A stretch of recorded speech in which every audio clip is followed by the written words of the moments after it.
Boli sme pri pramení rieky Soče v Trente a teraz ideme na Eriavčevú koču, kde juhoslovanský prezident Josip Broz Tito formoval partizánske oddiely. Sú tu samé pokopalište, cintoríny a toto je veľmi nebezpečná stena tzv.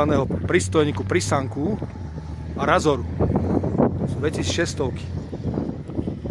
Veľmi nebezpečné to je.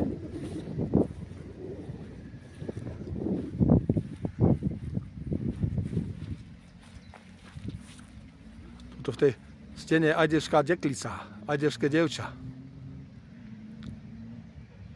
Kamenné dievča je tam.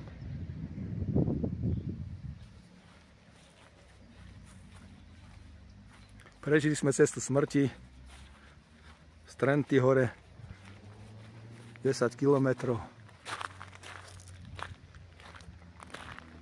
Tu v tom lesíku bola stará vojenská cesta, tady to chodili, vynašali materiál.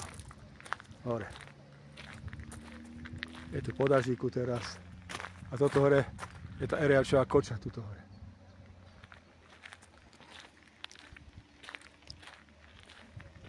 No nádherné. To Slovensko je nádherné, veľmi, veľmi pekné. A vzadu v oblaku je už náš špik, za ktorým bývame.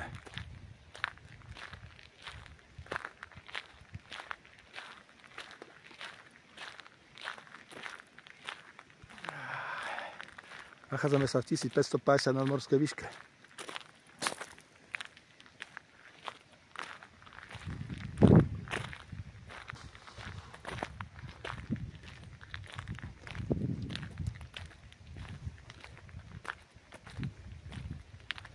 Tuto dole pramení rieka Suchá Pišnica. Veľmi nádherná zelená rieka. Pôjdeme dole ku nej k jazerku Jasná, potom ešte sa pôjdeme pozrieť na ruskú kapličku. Toto je tá Eriavčevá koča.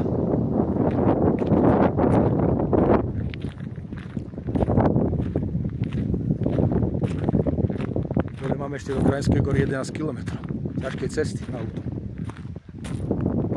Mačasie hlavy sú tu na tej ceste.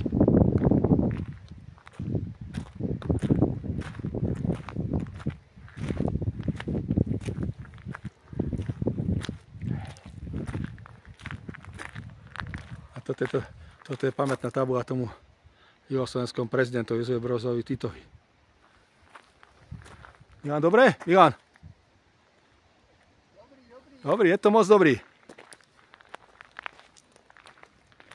Ešte už sú tu ovce, dobré, tu smrdia hovna.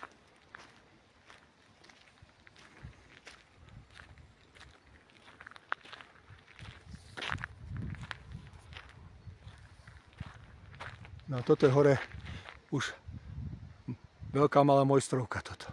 A vzadu je trávny kopec.